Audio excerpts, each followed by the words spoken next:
ತುಂಬಾ ಈಸಿಯಾಗಿ ಸಿಂಪಲ್ಲಾಗಿ ಟೇಸ್ಟಿಯಾಗಿ ಸಾಂಬಾರು ಮಾಡಬೇಕು ಅಂತ ಅಂದರೆ ಇವತ್ತಿನ ವೀಡಿಯೋನ ಸ್ಕಿಪ್ ಮಾಡ್ದಿರಾ ನೋಡಿ. ತುಂಬಾ ಸಿಂಪಲ್ಲು, ಅಷ್ಟೇ ರುಚಿಯಾಗಿರೋಂಥ ರಸಮ್ನ ಇವತ್ತಿನ ವೀಡಿಯೋದಲ್ಲಿ ತೋರಿಸ್ಕೊಡ್ತಾ ಇದ್ದೀನಿ. ಹಾಗೆಯೇ ಹೊಸ್ದಾಗಿ ಜಾಯ್ನ್ ಆಗಿರೋರು ದಯವಿಟ್ಟು ಸಬ್ಸ್ಕ್ರೈಬ್ ಮಾಡ್ಕೊಂಡು ನೋಡಿ, ಯಾಕಂದರೆ ಪ್ರತಿದಿನ ಹಾಕೋವಂಥ ನೋಟಿಫಿಕೇಷನ್ ಬರ್ತಾ ಇರುತ್ತೆ. ಮೊದಲಿಗೆ ನಾನಿಲ್ಲಿ ಒಂದು ಪಾತ್ರೆಯಲ್ಲಿ ಸ್ವಲ್ಪ ಎಣ್ಣೆನ ಹಾಕ್ಕೊಂಡಿದ್ದೀನಿ. ಎಷ್ಟು ಬೇಗ ಅಂದರೆ ತುಂಬಾ ಫಾಸ್ಟಾಗಿ ಮಾಡ್ಕೊಬೋದು. ಸ್ವಲ್ಪ ಸಾಸಿವೆನ ಹಾಕ್ಕೊತಾ ಇದ್ದೀನಿ ಒಗ್ಗರಣೆಗೆ. ಬಿಸಿ ಅನ್ನಕ್ಕಂತೂ ತುಂಬಾ ಟೇಸ್ಟಿಯಾಗಿರೋಂಥ ಸಾಂಬಾರು. ಒಂದು ಬೆಳ್ಳುಳ್ಳಿನ ಜಜ್ಜಿಕೊಂಡು ಹಾಕ್ಕೊತಾ ಇದ್ದೀನಿ. ಚಿಕ್ಕ ಬೆಳ್ಳುಳ್ಳಿ ತೊಗೊಂಡಿದ್ದೀನಿ. ಬೆಳ್ಳುಳ್ಳಿ ಜಜ್ಜಿ ಹಾಕ್ಕೊಂಡಿದ್ದೀನಿ. 4 ಹಸಿರು ಮೆಣಸಿನ್ಕಾಯಿನ ಉದ್ದುದ್ದಾಗಿ ಕಟ್ ಮಾಡಿ ಹಾಕ್ಕೊಂಡಿದ್ದೀನಿ. ಹಾಗೆಯೇ ಕರಿಬೇವಿನ ಸೊಪ್ಪು ಸ್ವಲ್ಪ ಹಾಕ್ಕೊಂಡು ಫ್ರೈ ಮಾಡ್ಕೊತಾ ಇದ್ದೀನಿ. ಕರಿಬೇವು ಮತ್ತು ಹಸಿರು ಮೆಣಸಿನ್ಕಾಯಿನ ನೀಟಾಗಿ ಫ್ರೈ ಮಾಡ್ಕೊಬೇಕಾಗುತ್ತೆ. ಅಂದರೆ ಸ್ವಲ್ಪ ಹಸಿರು ಮೆಣಸಿನ್ಕಾಯ್ದು ಸ್ವಲ್ಪ ಗದ್ರು ಟೇಸ್ಟ್ ಬರುತ್ತಲ್ಲ, ಅದು ಹೋಗೋ ತನಕ ಸಾಕು.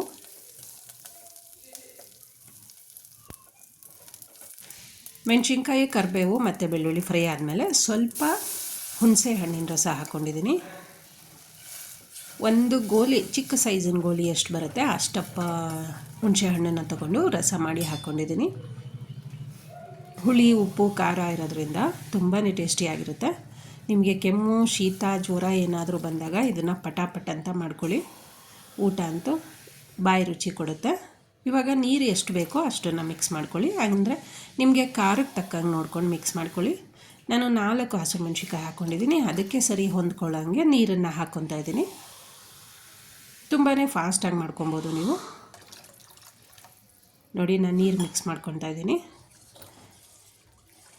ಈಗ ಒಂದು ಸಲ ನೀಟಾಗಿ ಮಿಕ್ಸ್ ಮಾಡ್ಕೊಬೇಕು.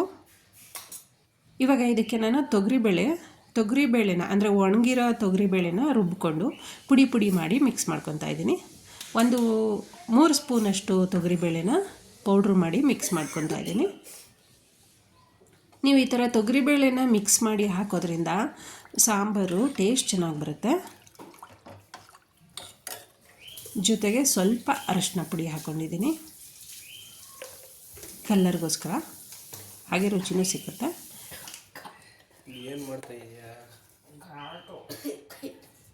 ಜೀರಾ ಪೌಡರು 3/4 ಸ್ಪೂನು, ಜೊತೆಗೆ ಪೆಪ್ಪರ್ ಪೌಡರ್ 1/2 ಸ್ಪೂನು. ಈಗ ರುಚಿಗೆ ತಕ್ಕಷ್ಟು ಉಪ್ಪು ಹಾಕ್ಕೊಳ್ಳೋಣ. ಉಪ್ಪು ಹಾಕ್ಕೊಂಡ್ಮೇಲೆ ನೀಟಾಗಿ ಒಂದು ಸಲ ಎಲ್ಲ ಮಿಕ್ಸ್ ಕೊಟ್ಬಿಟ್ಟು ಕುದಿಲಿಕ್ಕೆ ಬಿಡಬೇಕು. 2 ಕುದಿ ಬರೋ ಅಷ್ಟು ತನಕ ಕುದಿಯೋಕ್ಕೆ ಬಿಡಬೇಕಾಗುತ್ತೆ. ಏಕೆಂದರೆ ಎಲ್ಲ ಐಟಮು ಒಂದೇ ಸಲ ಹಾಕೋದ್ರಿಂದ ಅದು ರುಚಿ ಚೆನ್ನಾಗಿ ಸಾಂಬಾರ್ಗೆ ಅಡ್ಜಸ್ಟ್ ಆಗಬೇಕು. ಹಾಗಾಗಿ 2 ಕುದಿ ಬರೋ ತನಕ ಕುದಿಯೋಕ್ಕೆ ಬಿಡಿ.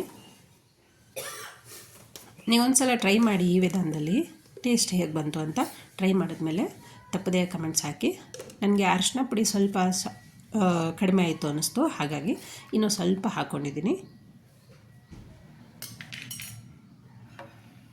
ಮಿಕ್ಸ್ ಮಾಡ್ತಾ ಬನ್ನಿ, ಯಾಕಂದರೆ ನಾವು ತೊಗರಿಬೇಳೆನ ಪುಡಿ ಮಾಡಿ ಹಾಕಿರೋದ್ರಿಂದ ಕುದಿಯೋಕ್ಕೆ ಬಿಟ್ಟಾಗ ಮಧ್ಯೆ ಮಿಕ್ಸ್ ಮಾಡ್ಕೊಳ್ಳಿ. ನೋಡಿ, ಸಣ್ಣ ಕುದಿ, ನಾನು ಸ್ಟವ್ನ ಸಿಮ್ಮಲ್ಲಿ ಇಟ್ಕೊಂಡಿದ್ದೀನಿ. ಇವಾಗ ಕುದಿ ಎಲ್ಲ ಬಂದಮೇಲೆ ಲಾಸ್ಟಲ್ಲಿ ಕೊತ್ತಂಬರಿ ಸೊಪ್ಪನ್ನ ಉದುರಿಸ್ಕೊಬೇಕು. ಕೊತ್ತಂಬರಿ ಸೊಪ್ಪು ಉದುರಿಸಾದ್ಮೇಲೆ ನೀಟಾಗಿ ಒಂದು ಸಲ ಮಿಕ್ಸ್ ಮಾಡಿಕೊಂಡ್ರೆ ರುಚಿಯಾಗಿರೋಂಥ ಸ್ಪೈಸಿ ರಸಮ್ ರೆಡಿ ಆಯಿತು. ಫ್ರೆಂಡ್ಸ್, ಈ ವಿಧಾನದಲ್ಲಿ ನೀವು ಒಂದು ಸಲ ಟ್ರೈ ಮಾಡಿ. ಹಾಗೆಯೇ ತಪ್ಪದಿರ ರುಚಿ ಹೇಗೆ ಬಂತು ಅಂತ ಕಮೆಂಟ್ಸ್ ಹಾಕಿ. ನನಗೂ ಗೊತ್ತಾಗಬೇಕಲ್ವಾ ನೀವು ಹೇಗೆ ಮಾಡಿದ್ರಿ ಅಂತ. ಅದಕ್ಕೋಸ್ಕರ ಬನ್ನಿ ಸರ್ವ್ ಮಾಡೋಣ. ಹಾಗೆಯೇ ಹೊಸದಾಗಿ ನನ್ನ ಚಾನಲ್ಗೆ ಯಾರಾದರೂ ಜಾಯ್ನ್ ಆಗಿದರೆ ದಯವಿಟ್ಟು ಸಬ್ಸ್ಕ್ರೈಬ್ ಮಾಡ್ಕೊಂಡು ನೋಡಿ. ಹಾಗೆಯೇ ಬೆಲ್ ಬಟನ್ ಕ್ಲಿಕ್ ಮಾಡಿ ಆಲ್ ಅಂತ ಸೆಲೆಕ್ಟ್ ಮಾಡ್ಕೊಳ್ಳಿ. ನಾನು ಹಾಕೋವಂಥ ಪ್ರತಿಯೊಂದು ನೋಟಿಫಿಕೇಷನ್ಗಳು ನಿಮ್ಗೆ ಸಿಗ್ತಾ ಇರುತ್ತೆ. ಈ ವಿಡಿಯೋ ನಿಮ್ಗೆ ಇಷ್ಟ ಆಗಿದರೆ ಲೈಕ್ ಮಾಡಿ, ಶೇರ್ ಮಾಡಿ, ಸಬ್ಸ್ಕ್ರೈಬ್ ಮಾಡಿ. ಹಾಗೆ ತಪ್ಪದೆ ನಿಮ್ಮ ಫ್ಯಾಮಿಲಿ ಮೆಂಬರ್ಸ್ಗೆ, ಸ್ನೇಹಿತರಿಗೆ ಈ ವಿಡಿಯೋನ ಶೇರ್ ಮಾಡ್ತೀರಾ ಅಲ್ವಾ. Thank you.